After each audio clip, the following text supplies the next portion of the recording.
శుభకార్యాలకు పూజార్ల కోసం వెతుకుతున్నారా? పూజారీస్.com లో అతి తక్కువ ధరలకే పూజార్లను ముందే బుక్ చేసుకోండి. వెంటనే కాల్ చేయండి.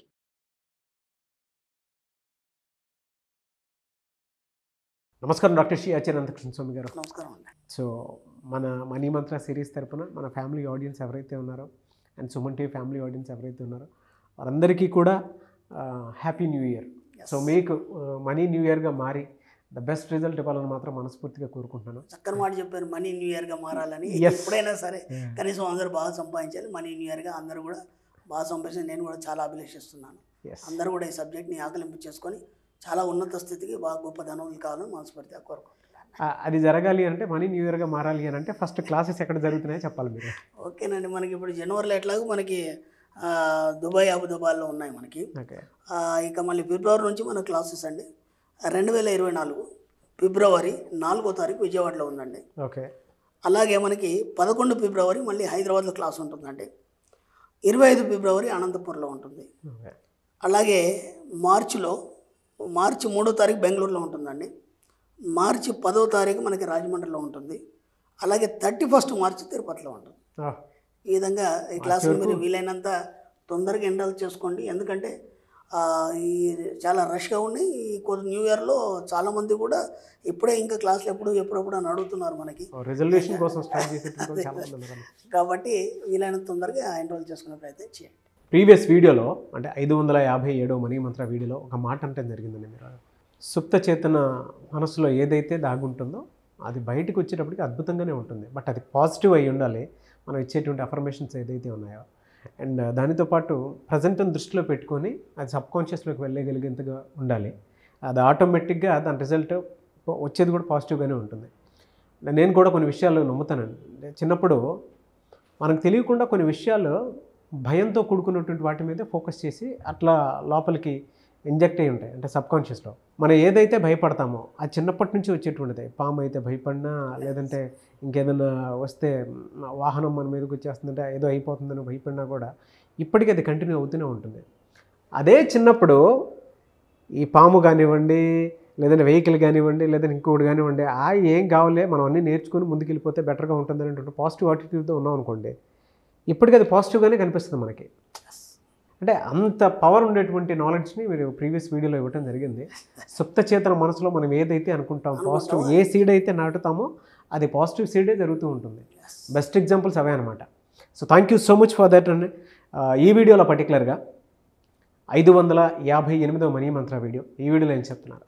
ఇక్కడ మీరు అన్నట్టుగా సుప్త చేతనాథ మనసులో ఏదైతే నాటుతామో అదే జరుగుతుంది అన్నారు. కాబట్టి మనం ఏం నాటాలి అంటే ఎటు వాళ్ళ దగ్గర డబ్బు ఉంటుంది, మన దగ్గర లేదని తీసేసి ప్రపంచంలో బోలెడంత డబ్బు ఉందని మనం చెప్పుకున్నాం. ఓకే. ఇక్కడ విచిత్రం ఏం జరుగుతుందంటే మన సబ్జెక్ట్లోకి వచ్చేసరికి మీరు ఇంతకుముందు అన్నారు చూసారా, ఆ భయం అనేది పట్టి పీడించి ఇప్పటికే అదే భయపడుతూ ఉన్నాం మనం. అది ఎక్కడి నుంచి వచ్చిందంటే మన బుద్ధి తెలిసినప్పటి నుంచి, సమాజం నుంచి, మన తల్లిదండ్రుల ద్వారా, లేదా మన టీచర్ల ద్వారా, మన యొక్క ఫ్రెండ్స్ ద్వారా, వీటి ద్వారా అవన్నీ భయాలు అనేవి మనకు అలవాటైపోయాయి. మన సబ్జెక్ట్లో ఎలాంటి భయాలు ఉండవు. ఫస్ట్ పాయింట్, ఏది వచ్చినా సరే ఎలా ఉంటుందంటే ఓ బాంబు పడింది అనుకోండి, అందరు పరిగెడతారు, మనం ఊరికి ఇలా అంటాం అంతే. సమస్య గురించి చెప్తున్నా, ఏ సమస్య కావచ్చు, అందరు భయపడిపడతారు. చిన్న సమస్య కూడా భయపడిపోయి అది ఇది అని చెప్పేసి హడావుడి పడతారు. కానీ మన సబ్జెక్ట్లో ఏం చేస్తామంటే సింపుల్గా ఇల్లు జరుగుతాం అంతే, అది వెళ్ళిపోతుంది అంతే, పక్కకి వెళ్ళిపోతుంది. అర్థమైందా? అంటే ఇక్కడ ఏం మీకు ఇంతకుముందు కూడా నేను ఎన్నోసార్లు వీడియోలో చెప్పాను, ఈ సబ్జెక్ట్లోకి వచ్చిన తర్వాత ఏమవుతుందంటే స్థితప్రజ్ఞత్వం అనేది ఏర్పడుతుంది మనకి. ఓకేనా? భగవద్గీతలో ఏం చెప్తాడంటే నువ్వు స్థితప్రజ్ఞుడిగా ఉండు, లేదా స్థితప్రజ్ఞుడు అయ్యి ఉండు అని చెప్తాడు గీతలో. స్థితప్రజ్ఞత్వం అంటే ఏంది? అన్నిటినీ సమానంగా చూడడం, దేనికి ఆందోళన చెందకపోవడం. ఎలా అంటే ఒక చిన్న పిల్లాడు మనస్తత్వాన్ని కలిగి ఉంటాడు. ఇప్పుడు అదే పాము వస్తే మనం పరిగెడతాము, పిల్లాడు పరిగెత్తాడు, వాడికి తెలియదు అది పాము అని, జస్ట్ దాన్ని పట్టుకొని పిసుక్కుంటూ ఆడుకుంటాడు వాడు దాన్ని. అవునా కదా? కాబట్టి ఆ చిన్న పిల్లాడి మనస్తత్వం అనేది నీకు అలవాటు పడాలని మనం ఎన్నోసార్లు మన సబ్జెక్టులో చెప్పుకున్నాం. అది ఎప్పుడు అలవాటు పడుతుంది? ఈ సబ్జెక్టులోకి మనం డెప్త్గా వచ్చిన తర్వాత, డెప్త్గా వెళ్ళిన తర్వాత మీకే ఒక్కొక్కటి అవగాహన అవుతూ అలా అలా అలా అలా ముందుకు తీసుకెళ్ళడం జరుగుతుంది. ఓకే. ఈ వీడియోలో మనం ఏం చెప్పుకుంటున్నామంటే, ఇప్పుడు మీరు సామాన్యంగా ఆర్థిక క్లిష్ట పరిస్థితుల్లో అనుకున్నాం, దాని నుంచి మీరు ఎంతో కూడా బయటపడలేదు. ఇప్పుడు మనం ఏమైనా అఫర్మేషన్ చేయాలంటే ఈ అనంతమైన శక్తిలో ఉన్నటువంటి జ్ఞానం ఏదైతుందో మీ ద్వారా ప్రవహింపచేయండి. ప్రవహింపని చెప్పిన మరుక్షణం ఏమవుతుందంటే మీ ఆర్థిక క్లిష్ట పరిస్థితులన్నీ మాయమైపోతాయి. అంటే విచిత్రం ఏంటంటే ఇప్పటి వరకు మీకు తెలియంది ఏదైతుందో అది నిజమని నమ్మారు. ఇప్పుడు ఈ అనంత జ్ఞానాన్ని మీరు పొందిన తర్వాత ఎవరో ఏదో చెప్తే మీరు వినరు. అందుకంటే ఈ వాస్తవం అనేది సత్యమైందని మీరు ఎప్పుడైతే తెలుసుకున్నారో ఎవడేదో చెప్తున్నారు. ఇప్పటివరకు ఏం చేస్తారంటే అందరు ఏం చెప్తే దాన్ని ఫాలో అవుతూ వాళ్ళ వైపు మీరు వెళ్ళారు. ఈ అనంత జ్ఞానాన్ని మీరు సంపాదించిన తర్వాత మీకే అన్నీ తెలుస్తాయి కాబట్టి మీరు ఎక్కడ కూడా భయపడాల్సిన అవసరం లేదు. అనంత జ్ఞానాన్ని మీ ద్వారా ప్రవహింపచేయండి. ఎంత బాగా చెప్పాడు అంటే దాన్ని విస్తరింపచేయాలి. అంటే మీరు ఏదైతే ఈ జ్ఞానాన్ని కలిగి ఉన్నారో ఇక నుంచి ఏది నమ్మకుండా దాన్ని మాత్రం మీరు అప్లై చేయాలి ప్రతి దగ్గర. అప్పుడు ఏమవుతుంది, మీకున్న ఆర్థిక క్లిష్ట పరిస్థితులు ఏవైతున్నాయో అవన్నీ మాయమైపోతాయి. మనకు విన్సెంట్ ఫిల్ చెప్తారు, ఎంత చక్కగా చెప్తారు, దేన్ని నీ జీవితంలోకి రానివ్వకు. ఫస్ట్ పాయింట్ బాగా గుర్తుంచుకోండి. నేను అందుకే మన సబ్జెక్టులు ఎన్నోసార్లు చెప్పాను. మన సబ్జెక్టులో జాలి లేదు, కరుణ లేదు, దయ లేదు, ప్రేమ లేదు. అవన్నీ ఎలా వస్తాయి నేను మళ్ళీ క్లాస్లో చెప్తాను. స్వచ్ఛమైన దయ, జాలి, కరుణ ఎలా వస్తాయని నేను క్లాస్లో చెప్తాను. ఎన్నోసార్లు మనం చెప్పుకున్నాం. మనం ఏం చేస్తాం, చిన్న ఎవరైనా ప్రేమ చూపిస్తే లొంగిపోతాం, ఎవరు చిన్న హెల్ప్ చేస్తే దానికి లొంగిపోతాం. అర్థమైంది. కాబట్టి ఏది నీ జీవితంలోకి రానివ్వకు, దేనికి కలత చెందకు. ఓకేనా, అన్నీ మాయమైపోతాయి. Vincent fail.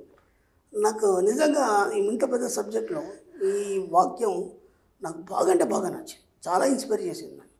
ఎందుకంటే ఎంత స్పష్టంగా చెప్పాడు, ఏది కలత చెందనీయకు, ఏది నీ దరికి చేరనీయకు, అన్నీ మాయమైపోతాయి.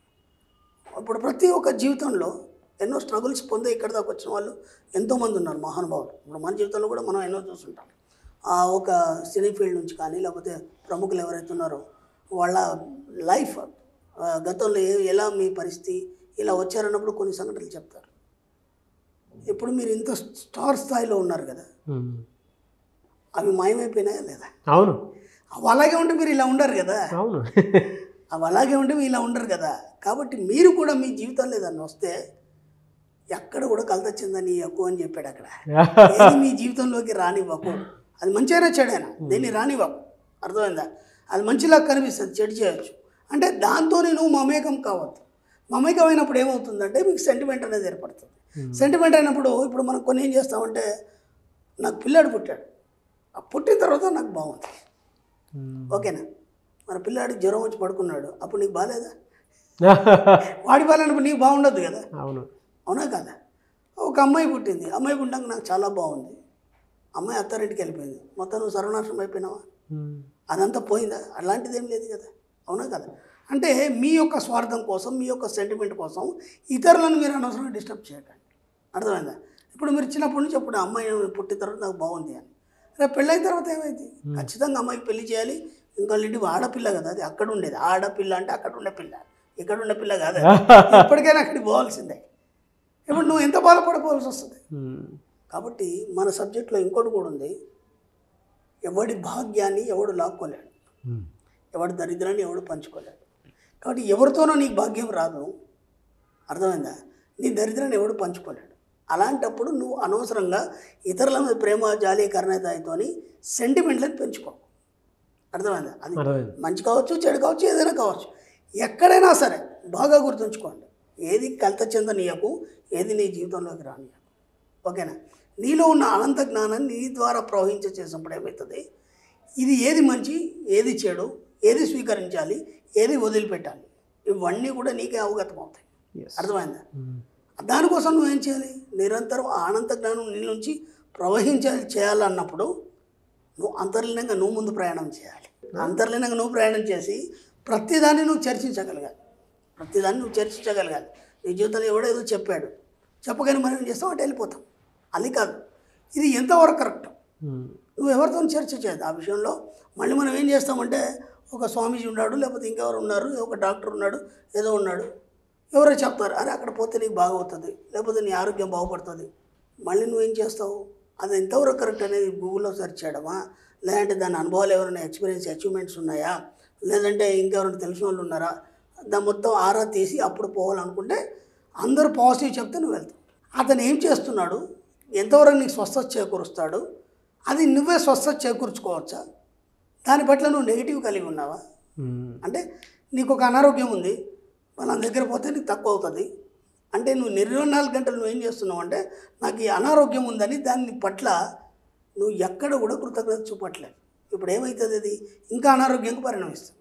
ఇప్పుడు దీన్ని ఎవరు తక్కువ చేయాలి, వాడైతే కానీ తక్కువ చేయలేడని ఒక కాన్ఫిడెన్స్ నీకు వచ్చింది కాబట్టి నిన్ను నువ్వు క్షమించుకోవట్లేదు ఫస్ట్.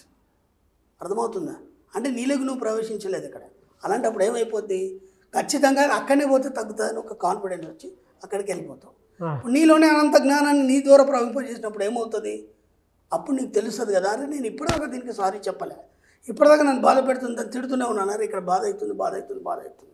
ఏనాడన్నా థ్యాంక్స్ మీరు తగ్గిపోయినందుకు, మీరు మామూలు స్థితికి వచ్చినందుకు అని ఎప్పుడైనా చెప్పారా?